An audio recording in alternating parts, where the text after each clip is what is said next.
Il était torse nu, pieds nus, en caleçon. Et là, il m'a dit, téléphone, appelle la police, on veut me tuer. Donc, dans un premier temps, j'ai été un peu surprise, mais j'ai bien compris qu'il y avait un autre souci. Mais après, j'ai pas voulu, je me suis dit non, ce monsieur a peut-être réellement un problème, parce qu'il avait quand même une plaie qui était fraîche et qui saignait à l'épaule gauche. Mais très vite, en fait, je me suis aperçue que, ben non, ça allait pas, quoi. C'était pas ça. Donc, il a commencé à me dire, moi je suis musulman, Allahu Akbar, les chrétiens, il faut tous vous tuer, toi aujourd'hui, c'est toi qui vas mourir.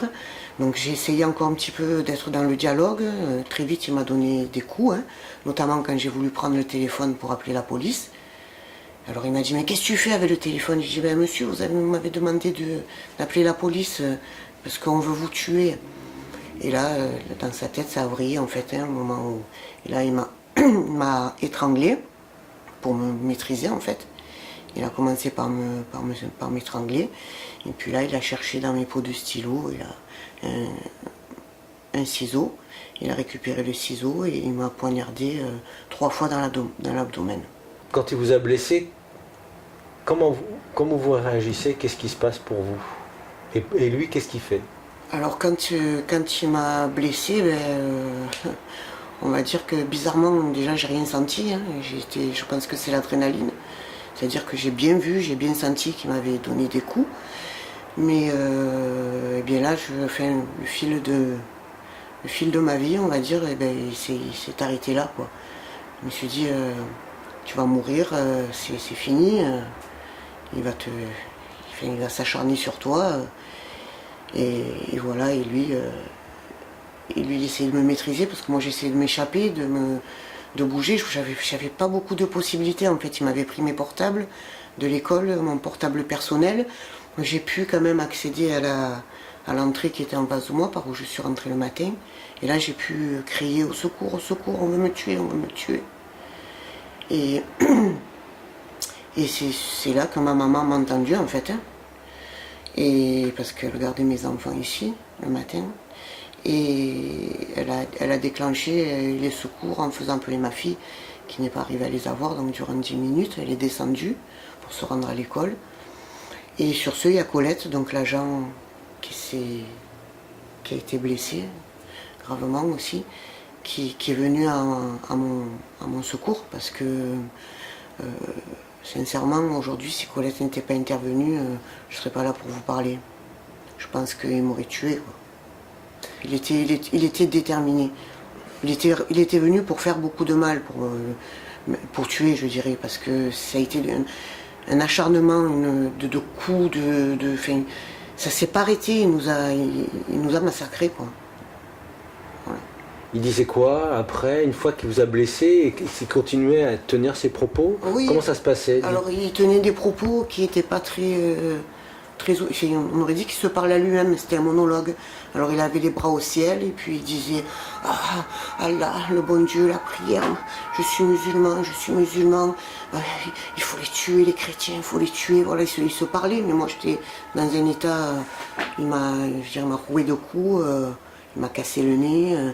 Et après avoir agressé Colette, quand même, parce que très vite il a mis au sol à Colette, hein, et bien il a pris un couteau sur un chariot du service maternel, et c'est à ce moment-là qu'il m'a tanqué le couteau dans la cuisse.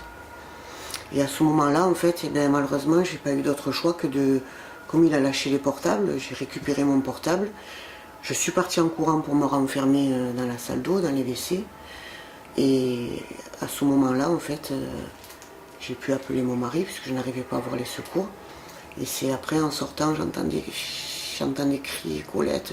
Je ne savais pas si elle était morte, si elle était vivante, elle hurlait. J'entendais les tables, les chaises, enfin, une horreur. Et j'ai eu mon mari, puisque je n'arrivais pas à voir les secours et la police. Et en fait, quand après je suis sortie, mes services de police m'ont retrouvé donc à l'endroit où je me situais, le couteau et le ciseau qui lui a permis de me poignarder. Donc il m'a suivi en fait. Bon, j'ai entendu qu'il me suivait. Et j'ai senti son souffle au moment où j'ai fermé la porte et que je me suis renfermée. J'étais dans le noir. Je ne savais pas en fait à ce moment-là, je savais que j'étais blessée, mais je ne sentais rien, hein, très sincèrement. J'avais pas de douleur, C'est quand après je suis sortie, qu'on m'a dit c'est bon, on m'a averti que c'était bon, et que je me suis aperçue que j'avais du sang, j'étais plus en blanc, j'étais en rouge en fait. Je saignais de la bouche, je saignais de partout. C'est après en me découpant mes avis de service qu'ils se sont aperçus que j'avais été poignardée de partout. Alors, comment vous voyez les choses aujourd'hui, une semaine après? Votre analyse? Mon analyse, elle est claire, nette et précise. Aujourd'hui, il ne faut pas se leurrer, je ne vais pas bien du tout.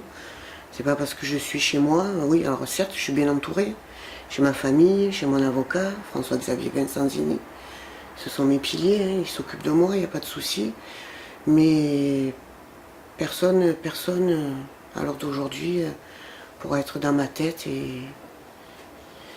et ressentir ce que je ressens. Psychologiquement, je me sens brisée, je suis fatiguée, j'ai l'impression que je ne vais pas m'en sortir, enfin. Lors d'aujourd'hui, c'est très compliqué pour moi. Qu'est-ce qu'il y a? À quoi vous pensez? Qu'est-ce qu'il y a dans votre tête? Vous dites, comment vous êtes? Dans ma tête, je suis pas bien, clairement, puisque déjà, j'arrive pas à dormir, malgré le traitement du psychiatre. C'est-à-dire que même les somnifères, en fait, ça me fait l'effet inverse. Donc la nuit, je lutte contre le sommeil. Donc j'arrive pas à fermer les paupières parce que c'est compliqué pour moi.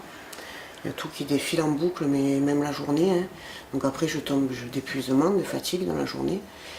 Et dans ma tête, non, mais ça va pas parce que je me dis que, bon, certes, je suis en vie, j'en suis consciente de ça, mais que je me dis que voilà, j'aurais pu ne plus revoir mes enfants, ma famille. Et ça, c'est dur, c'est dur. Vous luttez contre le sommeil parce que vous avez peur de revoir ces images-là? Parce que je les revois en boucle. Et dans la nuit, quand tout est éteint, qu'on est dans le silence, dès que je ferme les yeux, j'ai les crises de tachycardie, les crises d'angoisse panique, je transpire, je vais pas bien, je vomis, je m'étouffe, j'ai du mal à respirer, et voilà, c'est compliqué.